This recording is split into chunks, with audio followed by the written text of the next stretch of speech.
Hello, everyone, and welcome to the 550 million against one sandbox advantage. Now, if that isn't an intriguing title, I just don't know what is. Today's webinar is sponsored by Zscaler and produced by Actual Tech Media. I am Keith Ward with Actual Tech Media, and I am so excited to be your moderator for this special event today. Before we get to the presentation, though, there are some housekeeping items that you do need to know about. And the first one is that we want your questions. Just drop them in the questions box in your webinar control panel. You can see it up there on your right. I am going to be joining the group at the end of the presentation for what I think is going to be a really fun Q&A session. So keep those questions coming in throughout the event. Now, that Q&A panel is also the place to let us know about any technical issues you might be experiencing. If that happens, if you can't see or hear something, give your browser a quick refresh or two. That should fix the problem. If it doesn't, let us know in that Q&A tab, and we'll hop right on it and try to help you out.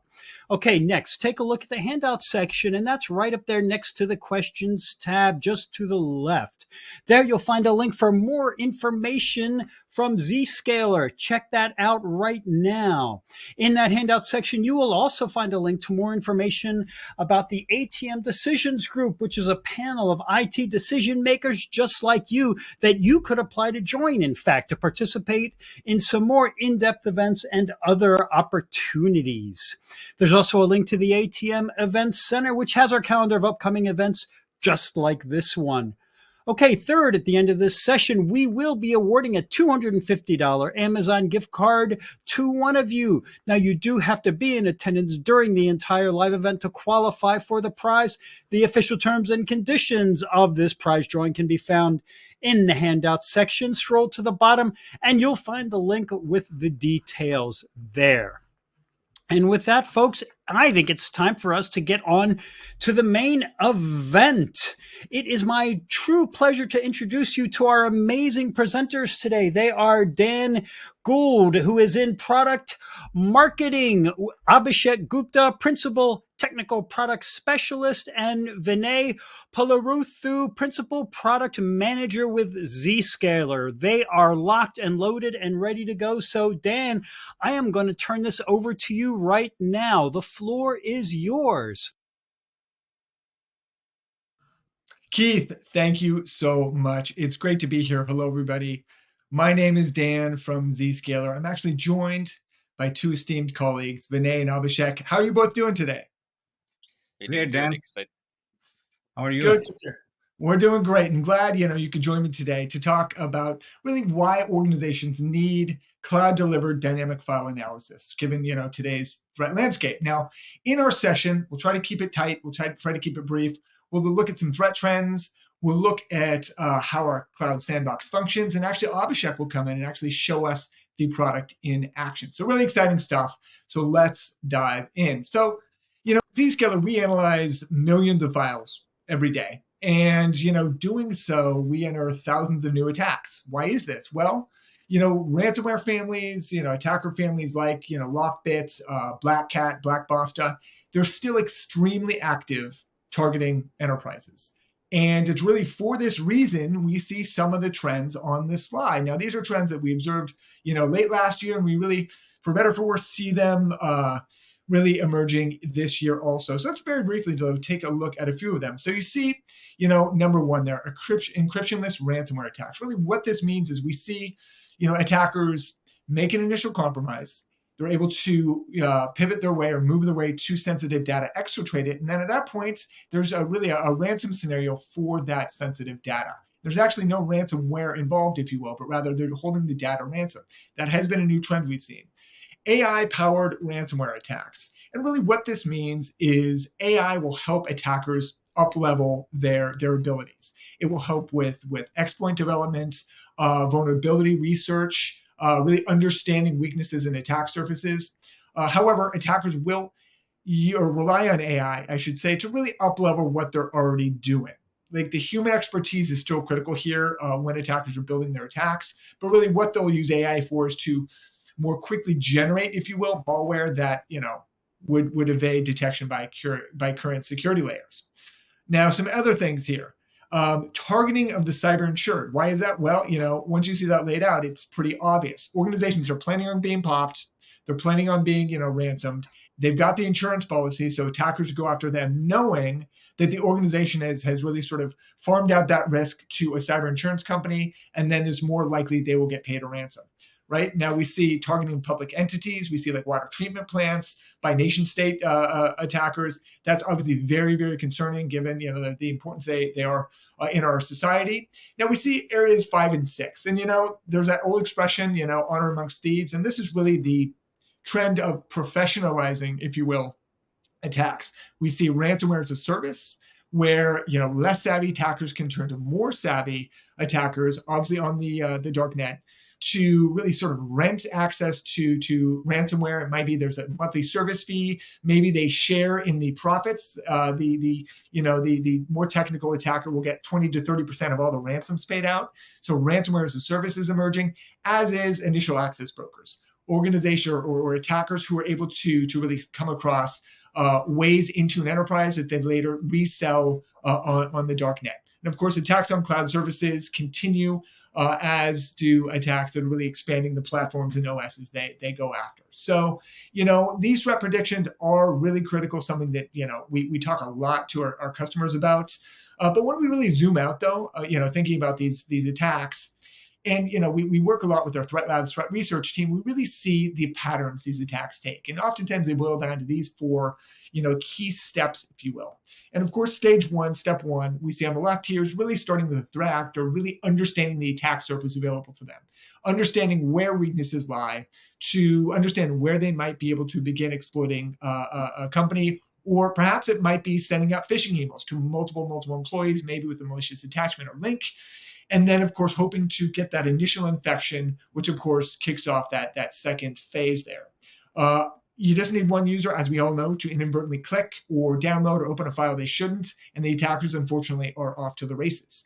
And then, of course, stage 3, and we're not going to focus on this too much in today's conversation, is when attackers, once they have that initial foothold, they then use tools to move laterally. It might be Cobalt Strike, it might be command line tools, it might be Mimikatz and really exploiting credentials and privilege escalation to move around to ultimately get to sensitive data, sensitive applications that house important data, and then, of course, stealing that data to then, of course, kick off. Maybe it's like the ransom scenarios we were just talking about.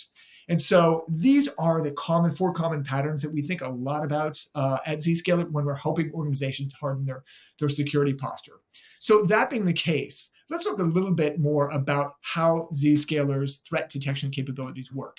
And these largely, as I was saying, they align to that second phase, really preventing that initial infection in this case. You see the layered inbound and outbound protections, all thanks to something that's really critical here, full TLS inspection. And of course, when we say that, we mean we effectively decrypt encrypted connections, which allows us to analyze the content, scan for threats, scan for malware. Obviously, if we see anything bad, we'll stop it, we'll block it. Otherwise, we effectively re-encrypt that data and send it along. Now, daily, we handle some 350 billion transactions, which means we really are sitting on top of a vast amount of data that we can learn from. And this really contributes to what we say here on the slide, our cloud effect. And of course, when we see a new threat, we will block it. And then from that point forward, we block it for all of our customers from that point forward. Our whole customer base stays safe from that particular threat. Now, on a daily basis, we have hundreds of thousands of security updates we add to our cloud effect, if you will. Of course, meaning our customers become more and more secure with their collective security postures. Now, we'll talk more about our layered malware protections in a second. Vinay will handle that. But before I move along, I do want to just make a note about our proxy architecture. As I mentioned, it's not the focus of today's discussion, but however, I do want to notice or mention our proxy architecture. And it does a couple of things that are critical. So we think about those 4 stages of an attack. For starters, it really dramatically reduces attack surfaces with applications, with important resources sitting behind Zscaler. And that makes it much, much harder to discover attack surface or even exploit attack surface. What's more, as we talked about, attackers moving laterally once they've made that initial foothold, that initial compromise. And of course, what we do with our Zero Trust Exchange is really broker access from a single user to a single application or single resource. And really why that's important is we're not resorting to what we've done in the past, which is really maybe using a VPN to dump a user onto a routable network. And in many cases, it's a flat network. And of course, if that user's device is compromised by an attacker, the attacker, of course, will have full access to the network, given the fact there's no segmentation in place, right? So we can really, through our Zero Trust Exchange, really hide attack surface from, externally, and then also really, really reduce the risk with app segments to make it hard for attackers to move laterally. So something I want to mention before I hand things off to Vinay is this really sort of delicate dance in security. And this is, been in consideration since the beginning of time, if you will. It's really balancing security with latency and or productivity. It's really also true for sandboxes. It's something we think a lot about when we, build new functionality or new integrations. And of course, the name of the game, though, is preventing patient zero infections, where new, unknown, emerging, threats, emerging pieces of malware, making sure we see those and we stop those so they're not able to gain a foothold, right? And it's really this tiny fraction of threats of these new emerging attacks that we need to see and stop. And that's why sandboxes are so important. However, at the same token, we want to make sure we balance that with full productivity. We're not blocking files when we shouldn't. We're not asking, employees or users to wait for files when they don't have to, because that can interrupt their productivity when they're expecting to interact with a file to just do their day job. And of course, this is a delicate dance, this balance we're always looking to strike. So with that said, Vinay, let me turn it over to you. I'll control the slides here, but you can talk a little bit more about our malware protections and our cloud sandbox. Sure. Thanks, Dan. Hello, everyone. My name is Vinay. I'm the Principal Product Manager here at Zscaler. Let's talk about our inline sandbox. This has multiple layers of threat prevention. The first layer is cloud effect. So we are the one of the biggest cloud security cloud in the world. So what does a cloud effect means? So the sandbox can stop any unknown threats in line. Once one unknown threat is blocked in line, automatically we capture that information and that threat intelligence will be stored in the cloud effect. It means some customer B trying to download the same unknown file could be a ransomware. So cloud effect automatically kicks in real time and should be able to prevent any unknown threats. Very unique functionality. And the next layer is about there is a multiple malware error scans. Whenever there is any file, unknown file is submitted, automatically these rules will be applied, block them in line. And the next one is Sandbox Instant Verdict, very unique. What we do is we trained around 550 million plus good or bad behaviors. So any unknown file arrives at the sandbox, we dynamically calculate the AI score. If the score is less than 40, we call benign. If the score is 91 to 100, we call high confidence malicious files.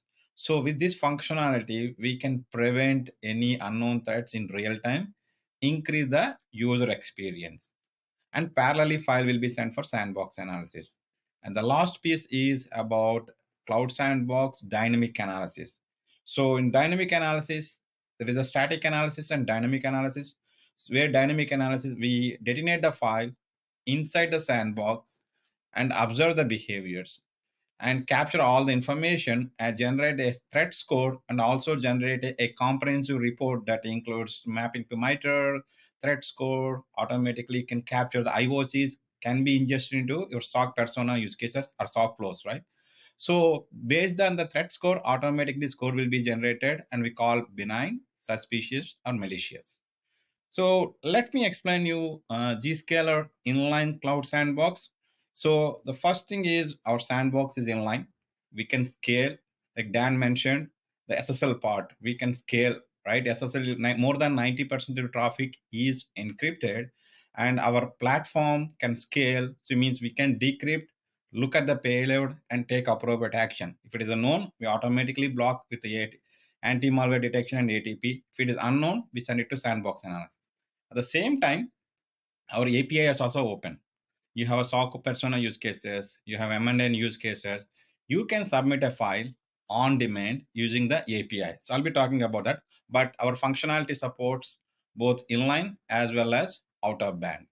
And we do TLSs at the scale. We are the only sandbox true inline can prevent any patient zero attacks. So irrespective of file type, all file types are supported. Any unknown file arrives, there's then the policy is quarantine, we can automatically block it. And in the previous slide, I did talk about AML instant verdict. We can apply AML, increase the user experience. And the sandbox, there are multiple components, static analysis. We look at the attributes of this any specific file, if there is any active content inside, and the file is criteria to get to dynamic analysis, we automatically send it to dynamic analysis, right? Similarly, dynamic analysis, it's an isolated virtual environment where you detonate the file inside the VM, automatically observe all the behaviors.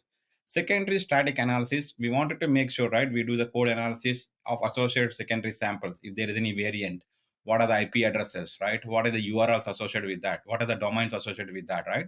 And the cloud effect, once unknown become known to our sandbox, it will be useful to entire Zscaler customer base, right? So globally, so no matter what, where they're trying to access. And Zscaler platformization, Sandbox not only acting as inline, it can also integrate with the browser isolation. So browser isolation means there are cases where we sit inline and automatically when we sit inline and instead of waiting for the quarantine, the PDF file, Microsoft document can be loaded on the browser isolation, increase the user experience, increase the efficacy, right? There are cases if the file is malicious, the verdict, and you can flatten that file using the CDR, content disarm and reconstruction, allow the user to download the flattened version, right? So we stop patient zero attacks inline on the network layer, right? And Sandbox, we do integration with some endpoint vendors like CrowdStrike, where we can identify unknown threats automatically. We can submit to the endpoint and automatically block them, right? Finally, we generate a comprehensive report that can be used to share with your SIM and SOC. But one thing here and about the network layer, where if you filter any unknown threats, 99% of 99% of 99 unknown threats at the network layer, it's always a good practice rather than filtering unknown threats on the endpoint, because and it consumes endpoints compute, and endpoint is not meant to be right doing the sandboxing, right? Endpoint is meant to do its own purpose. Yeah, the compute should be used for something else. So it's always good practice to prevent any unknown threats at the network layer. So if there is any sandbox on the endpoint, it's a complementary, but the recommendation is always use a sandbox at the network layer. Next slide, please. I was talking about AI instant verdict, right? AI-driven malware detection. We train more than 550 million behaviors since we are cloud native. When we talk about AI, it's all about the data. How big is the data? How did we train the data? How did we classify the data, right? And did we train the right data so that I can understand the right behavior? Since we are cloud native, we have enough metadata, we have enough data available, and we could able to train the data. And our approach with AI and ML, making sure, right, high confidence detection, right, close to 100% with zero false positive. So our approach is very, very conservative, where we are saying that if the file is high confidence benign, if the file is high content malicious, there is a gray area in between where we can't really say it's a good or bad, but we can say I'm 100% sure it's a benign file. We automatically allow the user to download. We are 100% sure that file is high confident malicious file, we block them inline, right? That is where we want to increase the user experience at the same time reducing the false positives, right? So the score 91 to 100 high confident, 0 to 40 is the benign high confident file times. So also what will happen is increase the user experience, right? At the same time, the file still will be sent for sandbox dynamic analysis so that your SOC persona still can view the file behavior, understand the behaviors, take appropriate action, right? So increase the productivity at the same time, increase the efficacy and increase the user experience. And the operation on the sandbox is pretty standard. just you need to enable a instant verdict button. So next one is we are talking about platformization. Zscaler Zero Trust Exchange platform. So every component, we don't talk about individual product. It's a platform, right? And the unique functionality is within the platform. Every offering will talk to other offering, right? And the goal is to how they talk to each other and how they can make use of the platform approach and give the better user experience and without compromising the security. This is something browser isolation and sandbox integration, pretty unique. Nobody has it. What we are doing is here we are inline quarantine functionality, means we can hold the file. When the file verdict is benign, we'll allow the user to download it. If the verdict is malicious, we block them inline. But there are cases, depends on the file type. The file can go for a dynamic analysis 5 to 10 minutes, depends on the file type, right? There are cases customers see a end user notification, they had to wait for 5 to 8 minutes. Otherwise, it's a matter of user experience, and we want to increase the user experience. What we are doing is for Microsoft Documents and PDF, when the unknown file arrives at the sandbox, like the PDF file with macros enabled, there could be a malicious content inside. So once the PDF file arrives on the sandbox, we automatically load on the sandbox analysis.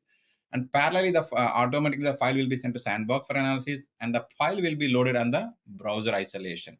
When the browser isolation is loaded, automatically you can view the file while waiting for the verdict. If the verdict is benign, the file will be automatically allowed to download. If the verdict is malicious, automatically the file can be sanitized using the CDR, content disarm and reconstruction, will allow the user to download a flattened version of the file. All right, SOC, API-driven file analysis. If you ask Sandbox, one of the thing AML functionality, inline, very platform approach, right? Isolation integration. On top of that, the API part is very important. There are cases you wanted to have submit the file on demand, or maybe you want to integrate with some third-party solution for submitting unknown files. So anybody having an advanced sandbox license, they will be allowed to submit some 100 files per day limit. They want to increase the file size limit, they can buy a SKU automatically. But this out-of-band functionality will address multiple use cases. One is SOC use case. There is a ransomware unknown file, and your SOC team would like to understand what is the file is, behaviors, IOCs, how to map the MITRE. So they can take the file and they can submit the file on demand, right, out of band, and it generates the comprehensive behavior analysis report. They can capture all the IOCs, right? Other use cases, M&A use cases, company A acquired company B, and they want to exchange the files between both of them. And from day one, right, that's a compliance requirement. In that case, what they can do is there could be a central repository like S3 bucket, Google Drive, or somewhere the files will be sitting. Automatically, they can automate the process. They can submit the files and sanitize the file. If the file is clean, they will be allowed to exchange the file. If the file is malicious, they will be automatically deleted. So very unique functionality. And even there is a third party, they want to integrate Zscaler Sandbox to submit some unknown files, understand the behaviors. They can also make use of this API queue. So one of the advantages, we do generate a comprehensive report for malware analysis. Any file sent for sandbox analysis, we see first thing is we generate a score, malware severity, right? Second one is MITRE attack mapping. Third one is evasion attempts, right? So the score 0 to 40 we call benign, 41 to 70 is suspicious, 71 to 100 is malicious. And MITRE attack mapping. MITRE attack mapping means what are the techniques and tactics being used by any unknown malware, so that automatically they can identify what the malware is doing, right?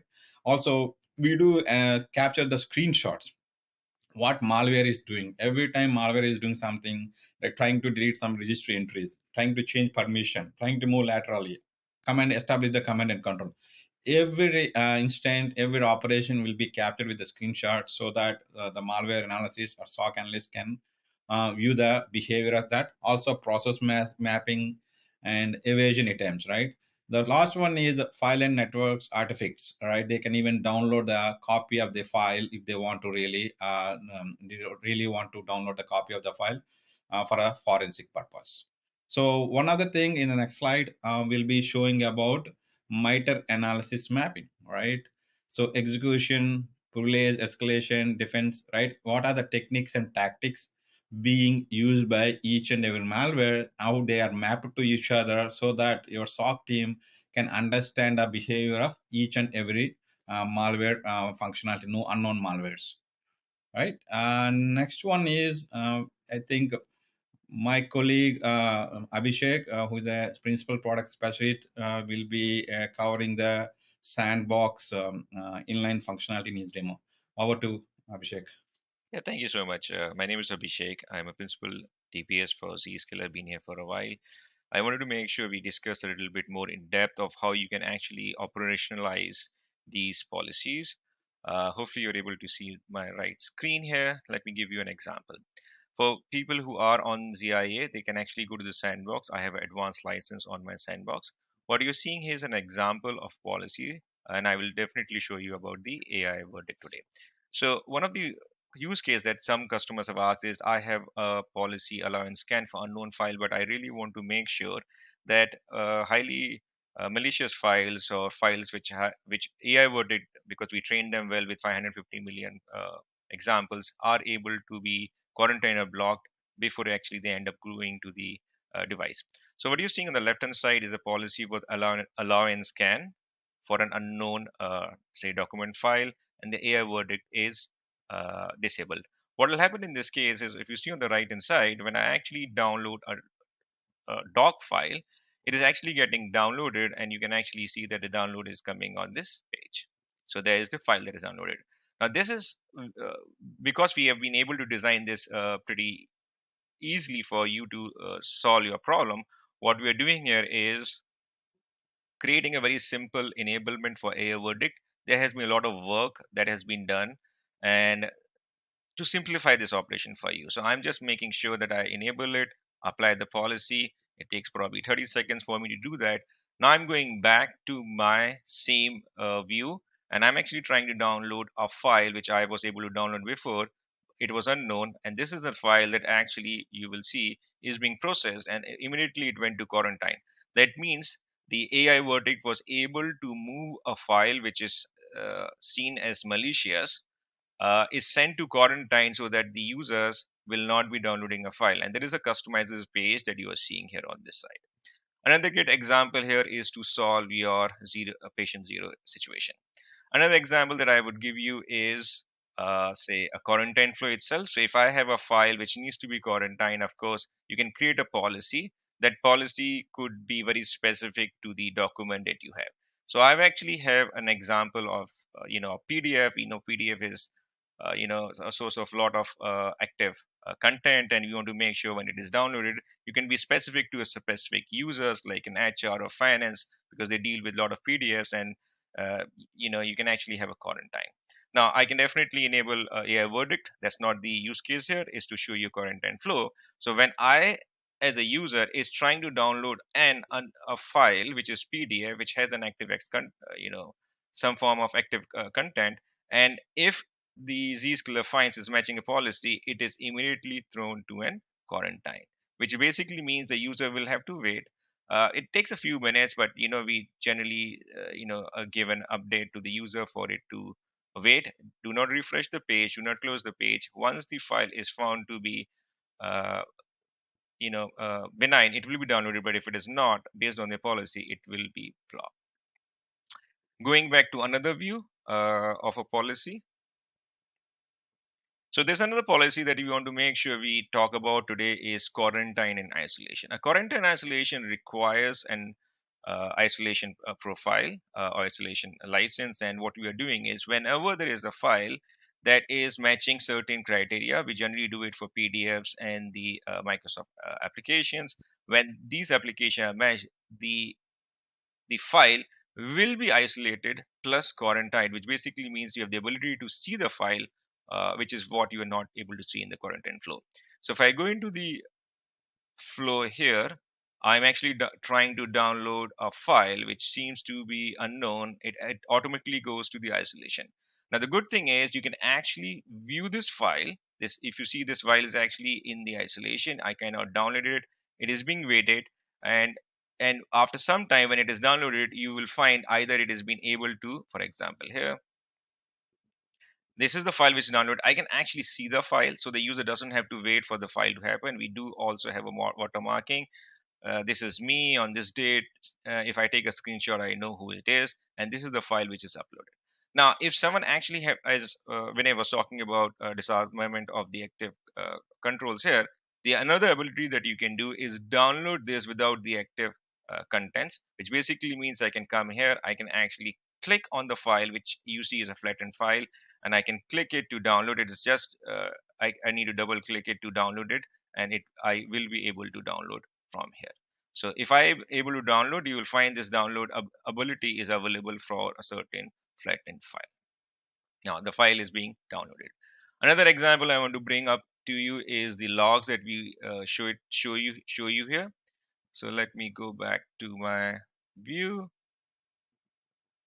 You will see that these are real-time logs. So I'm able to generate some logs here. So let's see for last 15 minutes, few minutes. I'm able to generate those logs. You will see there are a couple of logs. ML quarantine, you saw the quarantine isolate scan. So the logs also come to your system fast, which basically helps your SOC team to see, or the analysis see what is happening. While the data is being scanned, you can actually click on the MD5, which is basically the verdict. Now, this verdict may take 5 minutes, so we'll wait for it. Now, I also wanted to bring you another great examples of certain examples. We have been able to bring more data in the environment. So, for example, if I click data here, we are able to do see, for example, let it load up. Config extractors is a great example here. Uh, okay, so this seems to be an example of digital certification. So I have a sample where I can actually look into the digital signing. If it is not good, we have a black advice list or information about it, and we are able to give you that information. Of course, these are hex code. You can easily convert them into your UTF-8 using any tool. Now, another example I want to talk about is the conflict extractor. We have been asked by a lot of SOC team is, how do we actually figure out that the data that is coming out is matching a particular a tool.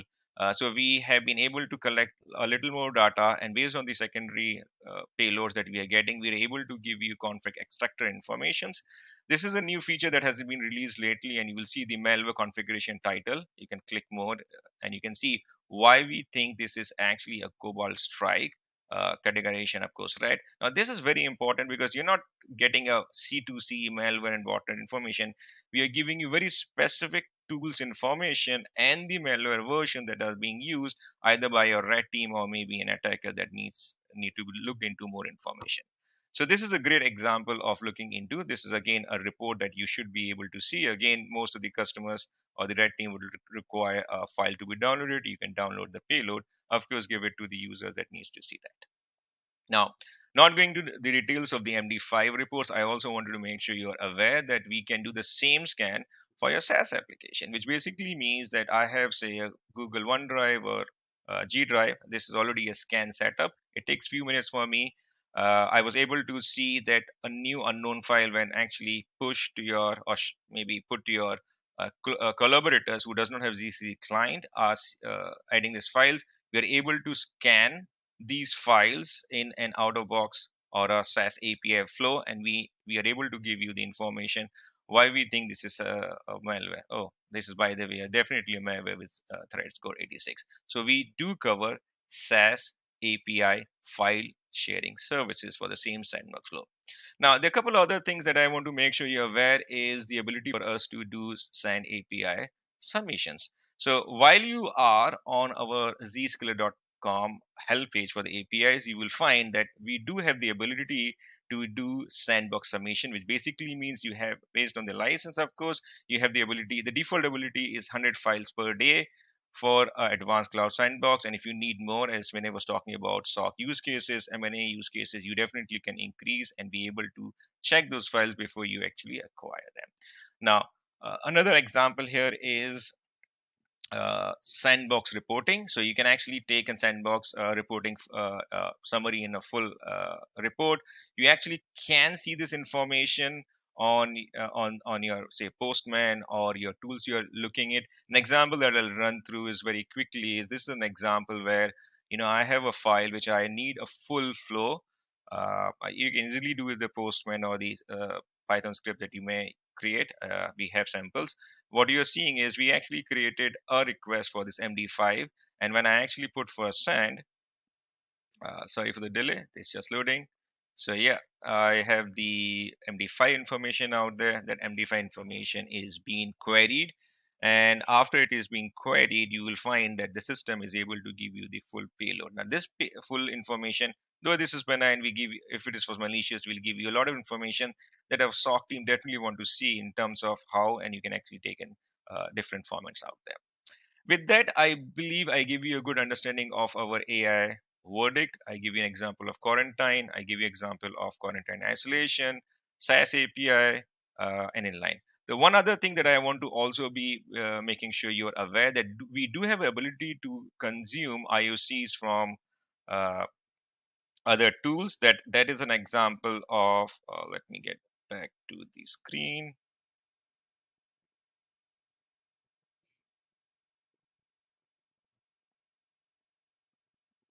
Okay, there's this next screen. Is the ability for you to actually see that in the sandbox, you have another API available, which actually gives the ability for us to actually upload some MD5. You can add them. You use an API, suppose a massive 10,000 list. So you can actually have IUCs while you are migrating from other tools, other sandbox. You want to have this, you have some data and you want to put it to Zscaler. You definitely can use an API to automate it, and that data will be added here. This is a really great way of doing a block for your known MD5s coming from other feeds. With that, I believe I completed almost a little bit of use cases. We can also talk about another use case, which is, let me bring up another screen. Uh,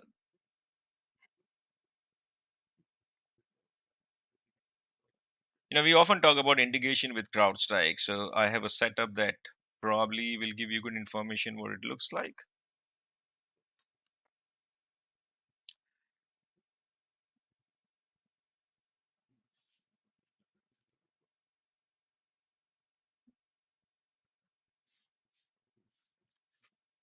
Okay, so in a sandbox, if you actually are looking for integrations with, say, specific users or specific integrations. For example, I have this user which actually is having in this example, having a CrowdStrike. I can actually go to my web insight and see what are the logs that are being correlated between the two. Correct.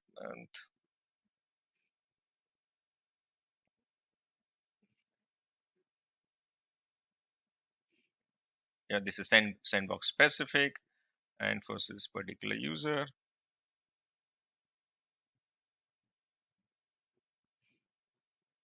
So there's a good amount of filtering you can do. And when I run the scan, I should be getting hopefully some hits. And there is one, which is good. This is what all the SOC team wants to see. Anything very specific, very important. So I can actually look in the CrowdStrike endpoint. I'm able to see what data we are seeing, and then able to see the data that is coming from the CrowdStrike, which is basically nothing but an API integrations.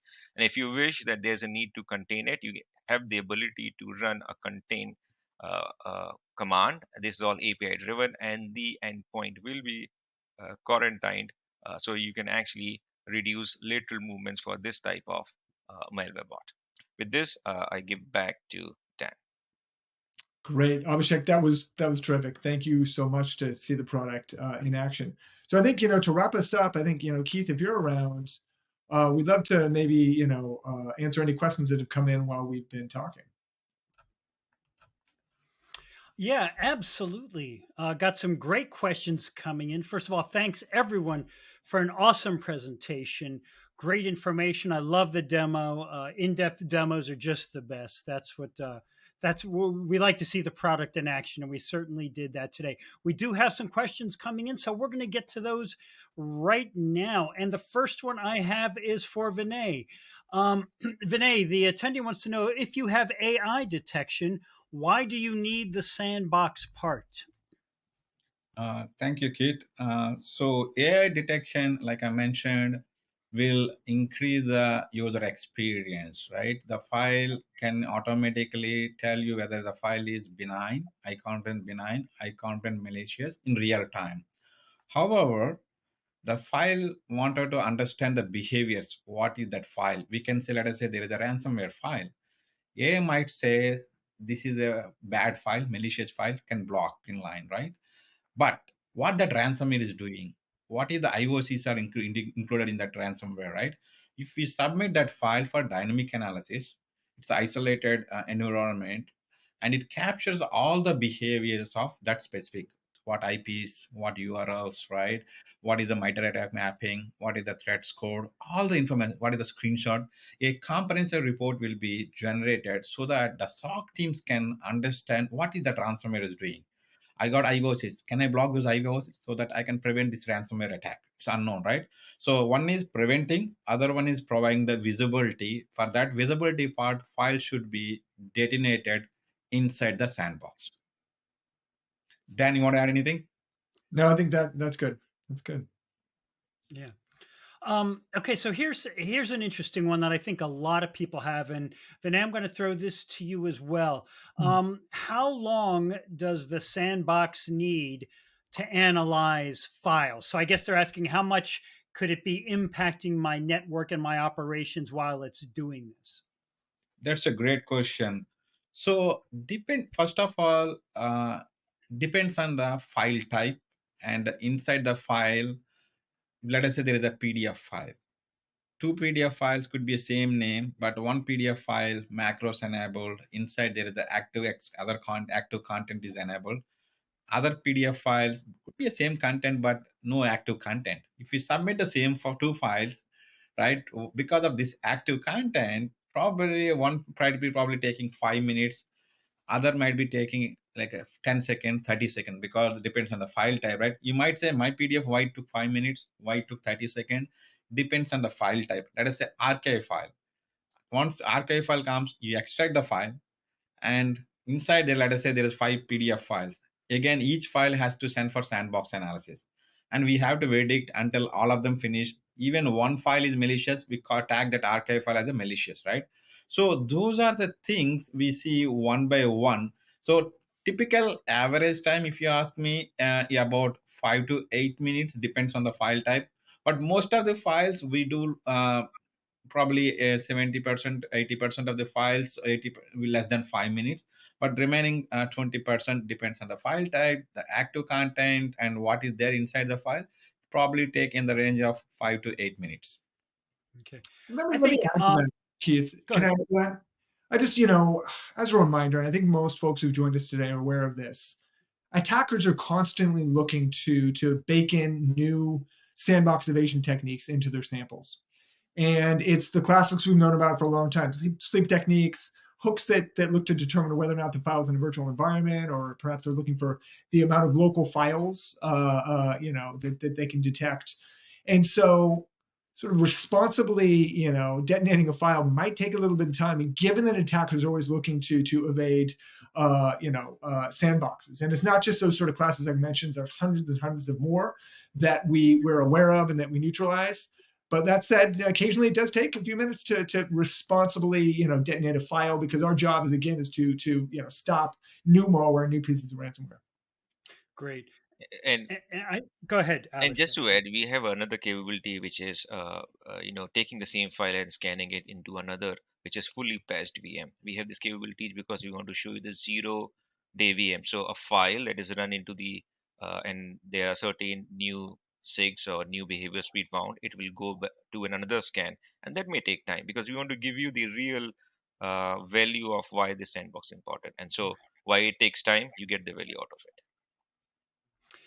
Those are great points, and I think following up on what you said, Abhishek, is when you look at, let's say it takes a long time, 8 minutes to sandbox. Well, what you have to do is you have to compare that to the time it'll take you to recover from a successful attack. When you look at it that way, imagine the results of a breach and how long could that take your network down. So when you kind of put it in context that way, it doesn't seem like long at all, does it?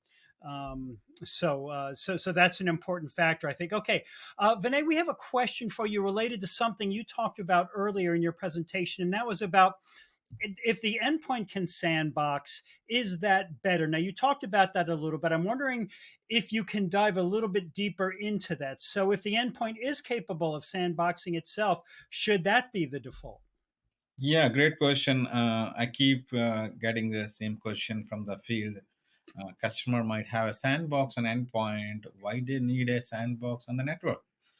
If you talk about a multi-layer defense system, right? We have application, network, and endpoint is the last resort, right?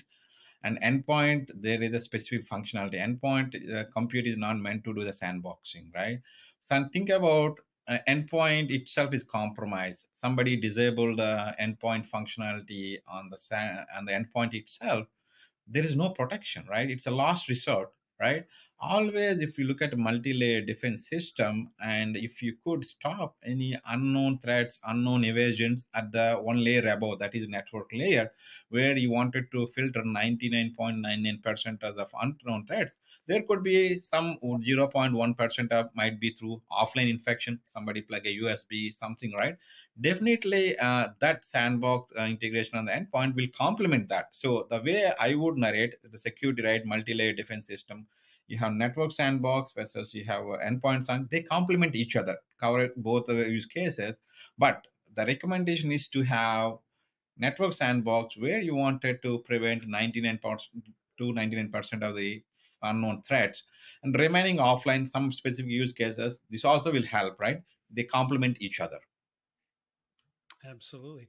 And one of the marketing buzzwords for that is defense in depth. And it's something that is just crucial to have in today's environment. Okay. Abhishek, I've got a question that looks good for you here. And Mhm. the question is what file types can be quarantined? Yeah, so Sandbox definitely is very specific to unknown files, but very specific file types, and we have a file size limits also, which is up to 50 MB now. So you can look into the archive files, which could be zip files, RAR files. It could be Microsoft PDFs, executable files, files with scripts, web contents. These are all possible, carriers of different ransomware. May not be the the first thing that they do is download, but they may be benign. But what they do is they create a session or a second step is to start doing the privilege escalation or download. So that's why we want to make sure we see them, and that's why we have 50 plus file types to cover them for a wide variety of OSs. Okay. Yeah, very important. I think we got time for just a couple more questions. So I've got one here that looks good for you, Dan, and this one is, how can security analysts submit files? So I assume they're talking about if you're a security researcher and you find something like that, how do you let Zscaler know about this new zero-day or other type of attack? Yeah, so this is something that actually Vinay spoke about, and actually Abhishek showed us in the demo. It's really related to our APIs. And so that being the case, I won't belabor this since we've already covered it. We can submit files out of band, right? And this is for security teams who maybe they got a file they need to understand immediately. They can submit that obviously via APIs. And then Vinay also mentioned like the M&A use case, right? If maybe there's a company that's being acquired, you can use our APIs to bring files, unknown files or files you want more information on, in via API to the Zscaler sandbox in order to power those SOC investigations. So yeah. Okay, great. Okay, one more final question, and I'm going to give this to you also, Dan. Mm. I'm sure you have, you can see from the questions that there's been a lot of interest generated in the Zscaler solution among the attendees today. So if someone wants to take the next step with Zscaler right after this event, what do you recommend they do as that next step? All right, well, I'll give you two options. For those who are not yet Zscaler customers, I would say go to our website, look at Cloud Sandbox, and there's a way to request a demo. There's a chat bot. Let us know. We'll get in touch right away. And we'll let you know not only about the Cloud Sandbox, but also the benefits that Zscaler can bring to your organization to really sort of power the business predicated upon a stronger security posture. And it goes back to those 4 steps we spoke about, right? Really neutralizing attackers along the way there. For those listening who may be Zscaler customers already, talk to your teams. I think there's a lot that Zscaler can add with Cloud Sandbox in terms of really further hardening your security posture. Maybe you've got sort of the basic sandbox, and we can talk to you about why it makes sense to deploy the full advanced Cloud Sandbox. So that's what I'd tell folks to do. Great. All right. I want to thank all of you for being on with me today. Staying safe, getting safe in the cloud environment is just harder than ever, more complicated than ever. I love seeing what Zscaler is doing about that and helping us stay safer in this increasingly vulnerable cloud environment that we're all moving to one degree or another. So thanks again for your insights today, for the presentation. It was a pleasure to have you on. Thank you, Keith. Thank you, everyone.